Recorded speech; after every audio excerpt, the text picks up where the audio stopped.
Hello and welcome into another Event Perspectives episode. My name is Rodney Hart. I'm the VP of Events at Rainfocus here.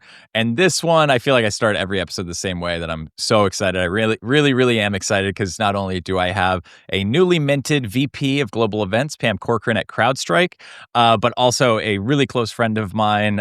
So Pam, I can't wait for this conversation. How do you feel? I feel fantastic, Rodney. Always love to spend the quality time with you. Let's dive um, in. this one I think we'll have some fun with, and normally I start everybody with an icebreaker question. I'm going to start you with one too. I don't think you need it, but since we are doing this, 9 a.m. on the East Coast here, first thing in the morning, I'm going to give you a question that our new marketing intern, Isabel, said she would love to hear a highly successful person answer, which is, what is your morning routine? Well, the morning routine just happened, so this is fresh in my mind, and that's a fairly easy icebreaker. Thanks for Yeah. taking it easy on me.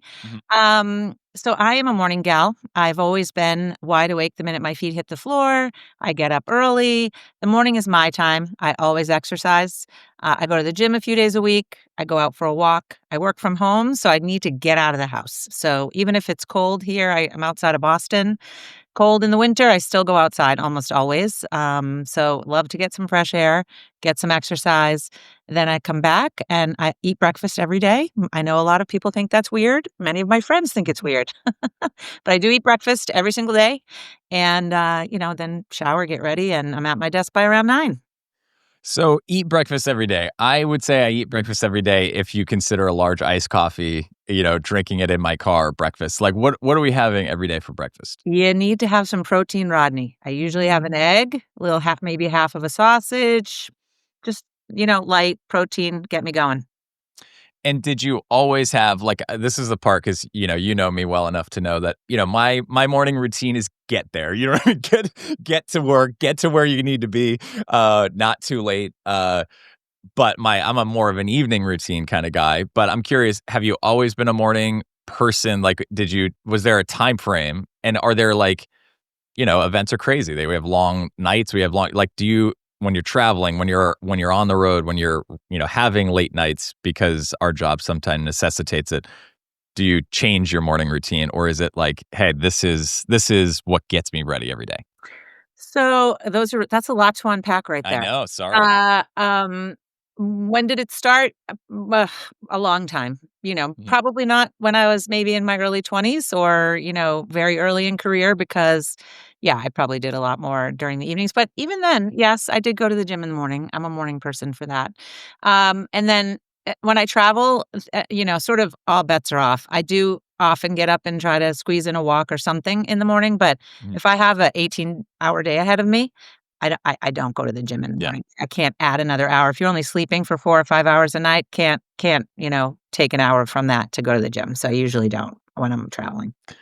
It's a good answer. I love some good honesty. There's a morning routine. I feel like sometimes morning routines get blown out of proportion. I remember there was one about Mark Wahlberg. He gets up at 3 a.m. every day. There's some of these that Oh, I'm like, no, that's not real. That can't yeah. possibly be real. But Pam, this is a great start. We're rolling now, and so one of the other things that we love to do with this series is really dive into the background. So obviously we know you're at this VP role now at CrowdStrike, an amazing company doing some amazing things. But what got you there? Tell us a little bit about how you kind of started working in the event industry, because I feel like for so many people it wasn't necessarily a straightforward path. Yeah. Yeah, that's true. How far back do you want me to go? No, just kidding. It's yeah. So Yeah. from the Yeah. beginning. Yeah. So, I started off in publishing and thought I wanted to go into advertising. That's what I studied in college. Didn't even know that event planning was a thing. This was, of course, many years ago. So I graduated from college. I took a job at a publishing company and it was okay. I didn't love it. And one of the things that I did, though, while I was there was a couple of industry trade shows. So it was a company that published magazines for insurance companies, HMOs at the time. And we did a couple of trade shows and a couple of events at other industry events, and I loved it, loved it. And I was like, whoa, this is for me. and I had no idea what it was about, but I knew that was what I loved to do, and the company I worked at was very small. They didn't really, that was just a sort of ad hoc couple of activities that I did. So I knew a friend of mine had somebody who worked at the, World Trade Center in Boston, which is a small convention center, it's still around, and I talked to him, and then he sent me on this path of talking to all kinds of people, and I spent a lot of time, and this was, like, in my mid-20s, spent a lot of time talking to venue, managers. I talked to DMCs, I talked to corporate event planners, all of those, all of the different pieces, and I learned so much about the industry that I had no idea, again, no idea that it existed. And, after all that, I ended up at an agency, a meeting planning agency, which was awesome. Spent a couple of years there, really doing everything under the sun, and so it was huge exposure, to all of that. And then from there, I've worked at a couple of software companies, I've worked at big companies, I worked at Dell for 11 years, and now I'm at CrowdStrike. So I've really been, although it wasn't straight quite in the beginning, I've been doing this, yeah, since I was 25, so that's a long time. And so I consider myself a career events gal. Yeah. But the interesting, not to go too far back, but interestingly enough, I'm really lucky that I found a career that really fits with who I am, because back when I look back now, I was always the kid in the back of the cafeteria selling tickets for every event in high school. I planned the junior prom. I pull all my friends together. I plan all of the stuff for them. So inherently, that's just who I was. I didn't know it was a career. So it took me a few years to figure it out, but now I'm here. I am, and so thankful for that. And I feel like at Rainfoot, we had this, conversation, a little bit off air, but I would love to bring it on air. We had talked a little bit about just the evolution of events, specifically from a corporate perspective. I think when you and I were talking about kind of that time frame, you felt like there were hospitality jobs, like there were roles that were in the event space, but the Yeah. idea of corporate events, now I feel like at Rain Focus, we always talk about it as, the most effective marketing channel, or, one of the marketing channels is events. Of Have you course. seen that? Is that like an evolution that you have seen, even if it's, somewhat from a distance, just Yeah. how have you seen that evolve over your time? Yeah, well, I mean, back in the when I was in college, there was a hospitality major, but no event planning majors, right? So even from an educational perspective, and anyone who does this for a living knows when we hire interns or young people coming out of college, there's event planning majors and so much more support for our industry right from college on all the way through. And then within the event planning, career itself, I mean, absolutely. I think that it, everyone knows about events now. Everybody talks about them. It's very, I mean, obviously news travels fast now, of course, faster than it did. As the years go on, everything goes faster. And I think most people went to conferences back, 30 years ago, but it just wasn't as prevalent. And I think tourism is a huge piece of every city, and they talk about it a lot more now. Obviously conferences add to tourism, so that's a really important element too. So yeah, I definitely think that it's grown a lot. And I'm going to ask one more question before we start to move to current role. There's a middle step there where we met each other that I want to ask a little bit about too. But Oh boy. before we get there, you talked about how it kind of like you were doing these activities in this publishing role that wasn't, probably your core job, but it really probably lit up for you because it was, what you felt inherently you were interested in. I'm Yeah. curious, when you think of events, or, whether you're advising someone who does or doesn't want to get into events, or is curious, like what do you think it is about events that, worked so well for you and, kind of continues to do so? And is there anything that just from an advice perspective, people who Yeah. might be wondering, is events for me? What's made me stay in this crazy business all these Yeah, years? exactly. That's what I'm Um, saying, because it's not a normal business. Yeah, that's true. Look, I think most of us, who do this job love to see it come together. That is the best part of event planning for me, is all of the hard work, watching it all come together. Nothing better than I love watching people pour into the expo that we do. I love watching everybody pour into the keynote as it opens. Throw a huge party. If the dance floor is packed, nobody has to tell you did a good job. You just know that it was awesome. So, there's a lot of, event high, if you will, right? And Yeah. excitement watching everything come together. And you just know, I mean, of course, it's nice to get accolades and be told by your management team that you did a great job, but you just know that you did a good job based on the attendee feedback and, your own vision of what your definition of a good job is. And that is awesome. So many jobs, you work, and then, something changes and that priority isn't a priority anymore. And then you work, and that priority changes. In events, as you know, the event is going to happen. So you got to make it happen. And I think that for me is what sustained me all this time. I also, for me, love, um, just having a million things going on. And I'm very good at keeping a lot of details, straight and so forth. When I'm talking to young people, which I do quite a bit, actually, I have a couple of daughters who are in their 20s. So a lot of their friends think that event planning is a fun job. And it is, but it is a lot of work. And I'm sure we've all heard that. It's so fun. And so I do spend actually a fair amount of time talking with young people, and I love to do it. And I do think, I talk about, the pace and the ability to work without a lot of direction, because there's a lot of gray in events. And even now, I still say to my own team who are experienced, like, you got to be comfortable not quite knowing, and you just sort of feel it out as you go. You keep, you do a few things in this direction, and if that doesn't feel right, you got to do a few things in the other direction. So a lot of people are not comfortable with that. And a lot of people can't work in that kind of environment. And years ago, I had someone who worked for me who just naturally was so were anxious when things weren't settled. And so I'll never forget, it was like 3 weeks out from an event, and she was freaking out because we didn't have a lot of the answers in place, and she really wanted everything to be just so. And I realized inherently she is not made for events. She left my team not long after that because she had so full of anxiety, and I'm thinking 3 weeks is a lifetime. We'll Yeah. get everything done in 3 weeks. Yeah. We So might change direction 3 times between now and then. yeah. So I Yeah. I do talk a lot about that. Just you gotta be honest with yourself because it is not for everyone. You either love the job or you don't do it. There's not a lot of in between, in my opinion. I think that's such a phenomenal answer, and it really unlocked a memory for me, as you were talking about it. Because my first, marketing job was an internal marketing role. Same thing, Groundhog Day. A management system. There was no different. There was no, Yeah. there was no thing that we were building towards or planning after that thing. Right. And I kind of accidentally fell into an events role. But one of the things that stands out to me was there had been a task that was like, hey, help us figure out, we've got this idea.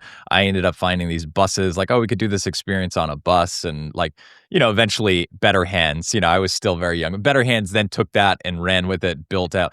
But I remember walking to the event and seeing the buses, that Yeah. I had like, ordered my idea. And I was walking with two of my friends that were working the event. And I was like, I did that, I picked those buses. And, of course they were like, it was early. They were like, Rodney, shush, we don't care. But for me, I think that seeing things come together is like just such an amazing part of what we Yeah. get to do. But Yeah. some of the cost is a lot of those, Yeah. the uncertainty, the bus you might not know for an uncomfortable amount of time. But Yeah. that's great.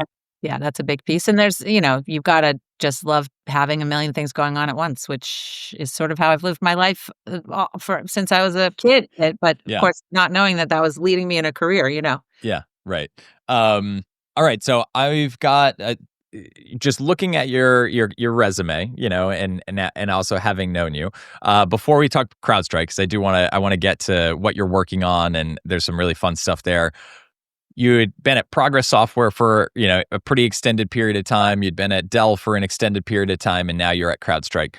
Talk a little bit about those decisions. Like, what made it so that you felt like, hey, this is the right time to, do the next thing? I feel like that can always be a tricky, thing to navigate. And just walk us through a little bit about what those stops were and kind of what led you to make those Yeah. transitions. Yeah, sure. Well, let's see. So I was at an agency for a couple of years, as I mentioned, and then I landed at Progress Software. And I left the agency and went to Progress because I wanted to go corporate. I didn't want to be an agency person forever, and I wanted to work on the corporate side. I had a friend who worked there.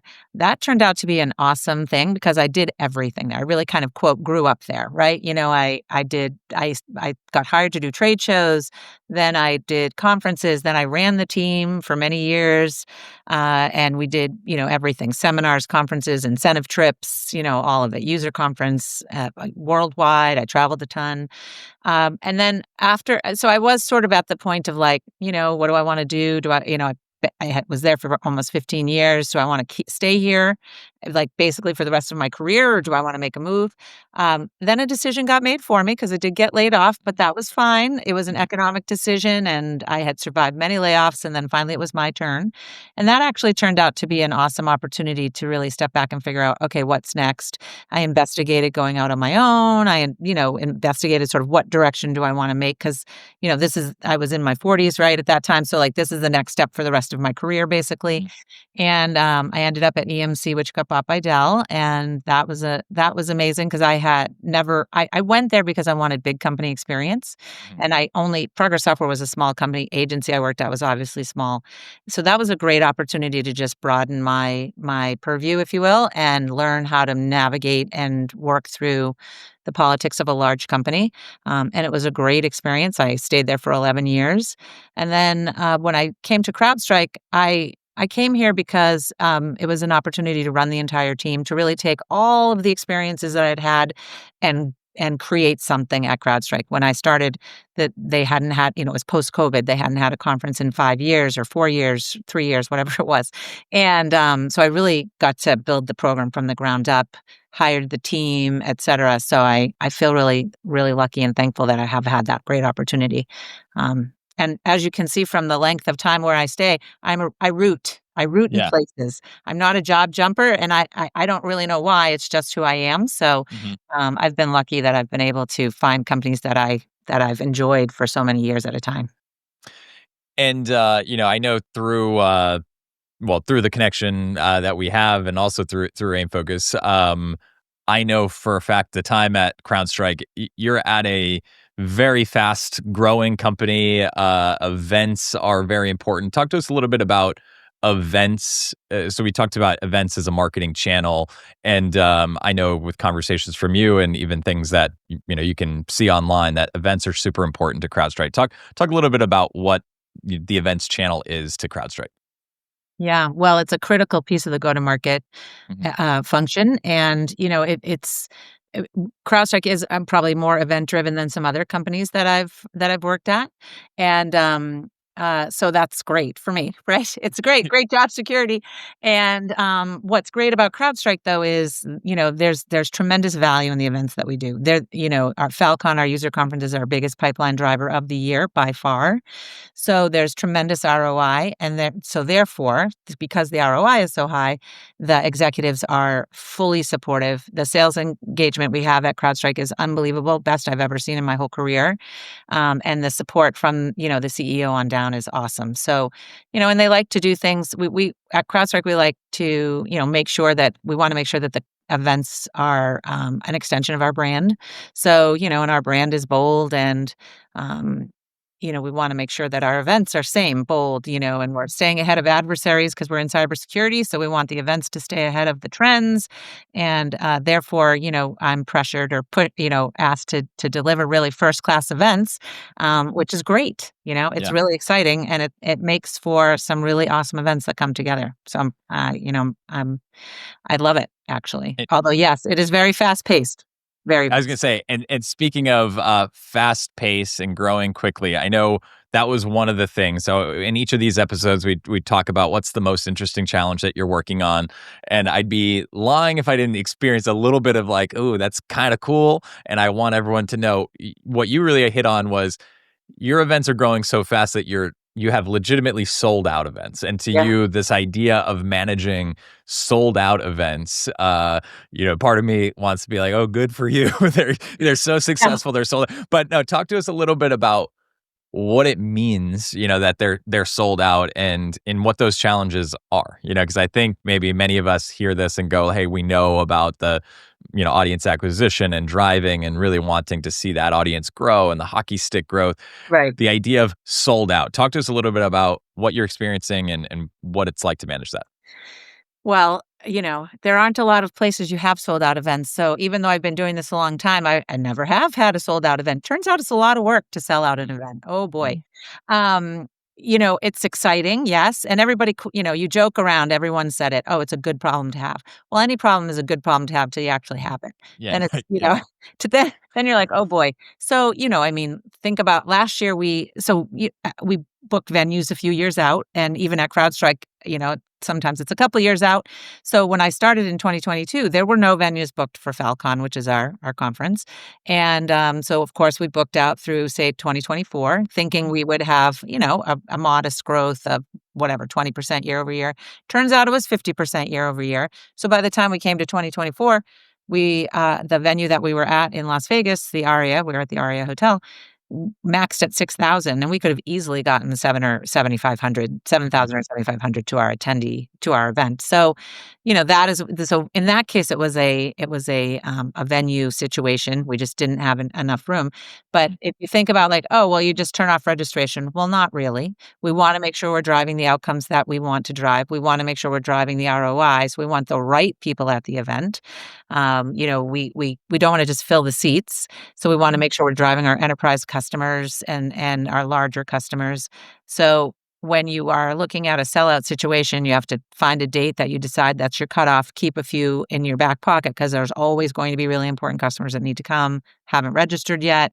We have a big sponsor ecosystem that comes and exhibits over 100 sponsors at our event. So those sponsors are promised passes. But as we all know, I'm a sponsor too. We always do that last minute. You Yeah. never know who's going until the last minute. So there were a lot of passes out there that the sponsors are allowed to have, but we really were trying we couldn't fit them, but you don't want to upset your sponsors. So that's a whole conversation that needs to happen. And then you have to watch the budget. Yeah, it's hard. It's hard to Yeah. have an event that sells out. And this year, same, we're really excited and thankful that we have such great customers who want to come to our event. And we're about 60% ahead of registration at this time last year for our event in September. So we're already starting to talk about what does a sellout plan look like. We Yeah. don't necessarily have a venue capacity situation, but we have a budget that we need to manage too, and we'll see what we end up with there, where we end up going in terms of how many attendees we want to let in. But it's a bunch of work. You're really focused on planning the event, then you got to stop for a minute, step back, and Yeah. say, okay, how do we fix this so not everybody is upset? We never want to upset anyone.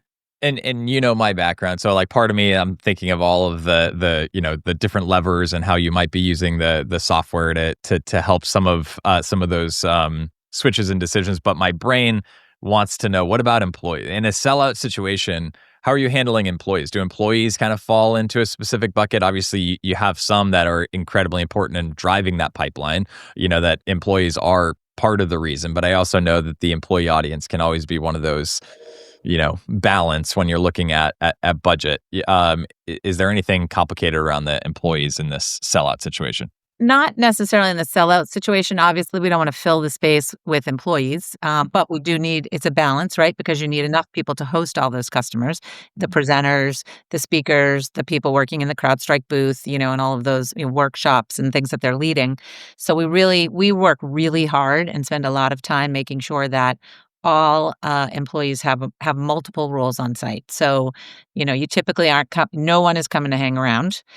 You're either hosting meetings. If you're in sales, you've earned your way there. There's an incentive that they have to get a certain number of customers to the event before they can even consider being invited to attend.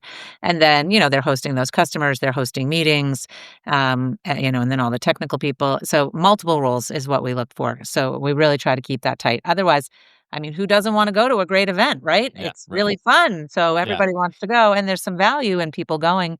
We get a lot of questions like, oh, I want to go attend the sessions. It'll be good. I have a new employee. It'll be good for him to hear what's going on. Unless he's got a role, he can't come. Yeah. Got it. we want to fill those seats and that space with customers, of course. So you're 60% ahead of a year that you grew 50%. So I'm not gonna try and do my MBA math here Yeah. and put my head to that. But what it does say to me, and I've known you for a long time, so I know you've always been incredibly capable of handling an a godly amount of work. What I know in this role that there's just so much. I'm curious, like, as you're managing your team, I'm guessing that your team, your events team is not growing at that, 50% or 60% year on year.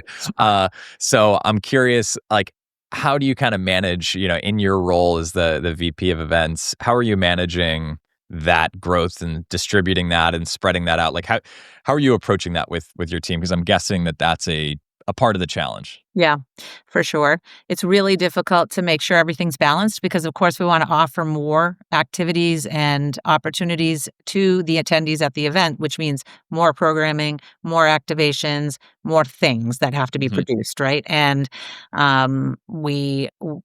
with more activations and programming comes more work for my team, someone who needs to coordinate it, organize it, etc.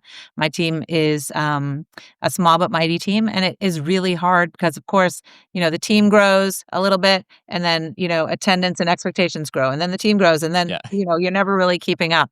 We really lean into an agency model. We really think of our agencies as an extension of our team and spend a lot of time bringing them along as a team member and making sure that they know everything we know and that they're, really close to all the details and we work really closely together to execute this great event. So I think that's kind of the solution for now. And, I mean, I think that we are, even with agencies, though, it's always really important to have a CrowdStriker in the mix. My philosophy personally is that even though we have agencies, we want to make sure that we're managing them, make sure we're guiding them, not just the agency talking to the internal stakeholder or the agency talking to the agency without me or my team, Mm. because then we have no input. We're adding no value. We're not really doing our job. That's my opinion. Yeah. So, all of that still takes time. So, thankfully, I have an amazing team who can handle a lot and we just keep cranking and it's great. Yeah. I know a couple of your team members and they are amazing. Quick last question. Last question before we do a little bit of fun stuff to end this. So you talked about, so you've got this sold out event. You're obviously you're nailing it, but you also are talking about never the same thing twice. You talked about more experiences, more activations, more. I'm curious from an ROI perspective here at Rain Focus, we're always talking about the ROI, the impact of these events. Like, Yeah. as you're looking at these new experiences, are they just kind of value adds just so that they're that much more memorable? Or are you looking at new ways of trying to bring, your customers together with salespeople or maybe technical people? Like, is it kind of altering the mix because that's what some of the feedback is asking for? Is it, just, adding value to the event? I'm curious, like, what causes something to get added to Yeah. Falcon? We really try to stay very focused on the outcomes that we're trying to drive. So a lot of the sort of additional activations that we're adding are opportunities to engage our customers in ways that we want to engage them. So, for example, there are a couple of initiatives in our company that we want to drive at Falcon. So we certainly, there's, of course, everybody's talking about AI. So we have a big AI initiative and they'll see a lot of that. They'll see AI talked about in the keynotes and the breakout sessions, et cetera. But we're also building an activation around AI. And I don't want to do activations just to say I have activations. I don't, Mm. Right. I could do 5 AI photo booths all differently, and there's no connection to any of the messaging, no connection into that outcome that we're trying to drive. So we're really trying to make them meaningful. And we want to make sure that it's not just an AI photo booth to say we had an AI photo booth. Although those are cool and Yeah. we've done them. Yeah. But this is a little bit more, we're trying to be a little bit more thoughtful to really curate an experience that is built and connected to some of the messaging and key takeaways and outcomes that we're trying to drive. Great. Pam, I could talk all day. I've got more questions, but I won't because I've got some fun stuff that I want to get to. But All before right. we get to the fun Gen Z trivia, and you reference your two daughters in your 20s, so that I'm sure they're going to be watching and rooting and hoping that you get this do well in this trivia. But before that, Probably making uh, fun of me, Rodney, is what they'll be doing. Yeah. but before that, I love to close all of these interviews. We've talked about the craziness that is this industry that we're in. And you've already kind of hit on some of this advice, but what's your favorite piece of advice that you would give to someone that is either new in the event space, or maybe it's a favorite piece of advice that you've received that you've held on to? What's something that you'd share with someone new to the space? I would say take advantage of everything that you can, and my advice really is always, I value a self-starter. So, don't sit around and wait for someone to tell you what to do. Just get right in there. You see an opportunity to do something, just say, "Hey, how about this? Can I do that?" That for me, I think is really important. And also, just to keep trying things through that gray area in during the uncertain times. Just keep trying different things to get through the uncertain times. And then as time goes on, you build experience, you become less uncertain because even if you don't quite know what's happening right there during that week, in the end it's all going to be fine and the event is going to come together. So, I think those are really, really important pieces of advice, and to stay true to yourself because as I mentioned, this is not for everyone. So if you're a person who's anxious when things aren't all lined up exactly, this might not be the perfect career for you. But Mhm. what I love about events, especially for someone who's young, is that events touches every marketing function in the organization. So you could come to do events for a year or 2 or 3 years and then go easily into field marketing or, partner marketing or any of the other marketing functions because you've already been around them. So it's really a great way to kind of see all of marketing at once in my view. Yeah, such fantastic advice, and I think I've seen those transitions out of events into, product marketing roles and ways that it really suited someone, and, I also know that that's very genuine advice, having sat near you for many, many years.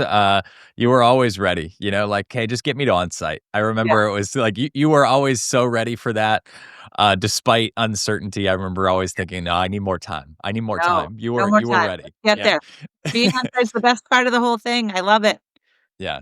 Pam, phenomenal. But I'm not gonna let you Yeah. go What quite do you yet. have for me here, Rodney? My All palms are right. starting to get a little sweaty. What's Yeah, going on? ready? So we're gonna do a Gen Z trivia. And Oh, there boy. is I'm gonna connect this to so Okay. at Insight, our user conference Yeah. last year, in one of our keynotes, one of the topics we talked about is just kind of the changing of generation. We're about to have one of the biggest generational shifts in the workplace. And by 2030, 70% of the workforce will be Gen Z and millennials, Okay. 35% of which, so half, will be Gen Z. Which is scary to me because I remember when, the millennials, we were the new up and coming generation, and here we are. We're just kind of in it. You're Um, getting old now, Rodney. Watch out. it's crazy. It happens fast. But to help us prepare for that eventuality, we've prepared a special Gen Z trivia for you so that we can test to see where you're at and your knowledge of, as your team's talking about something event related, are you going to understand what they're saying? I can't Google anything really quickly, right? I can't. No, no, Okay, absolutely not. not This is cheating. we're All gonna right. I'll keep my hands replace. medium. Yeah, well, we're replacing the lightning round with this, so they need to be fast. All Okay. right, All right. all right. Here we go, Okay. and we've got about 10 of these, so we'll Oh, see geez. how Okay. well you score. All right. Your event coordinator comes up to you and says, "We're cooked." What are they telling you?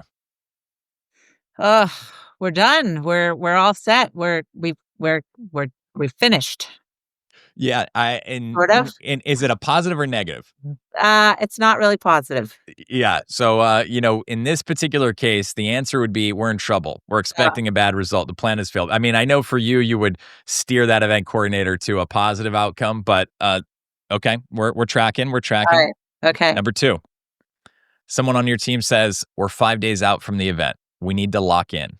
What does that mean? We need to completely focus, commit. We're ready, not talking about anything else. Got to get it done. Ding, ding. That's 100%. All right. I'm one All for right, one. here we go. Uh, the team is working on a solution. Let them cook. Let them think about it. Let them figure it out and work through all the details.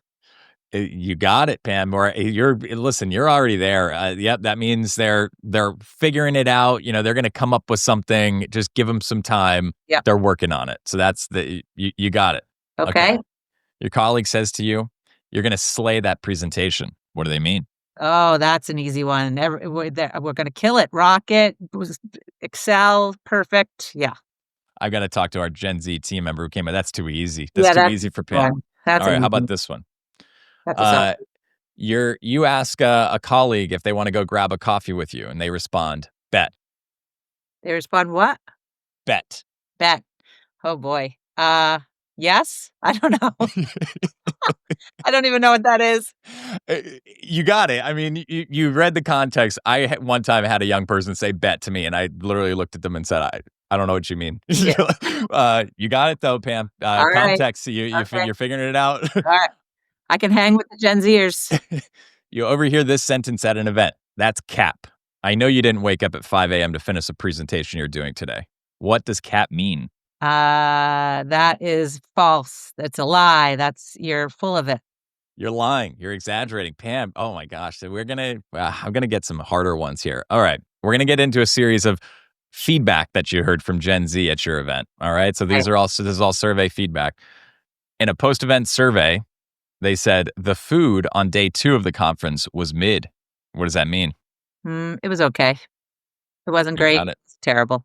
Yeah. Oh my gosh, this is too easy for you. It is easy. Come on, Rod. Same survey. Hardball.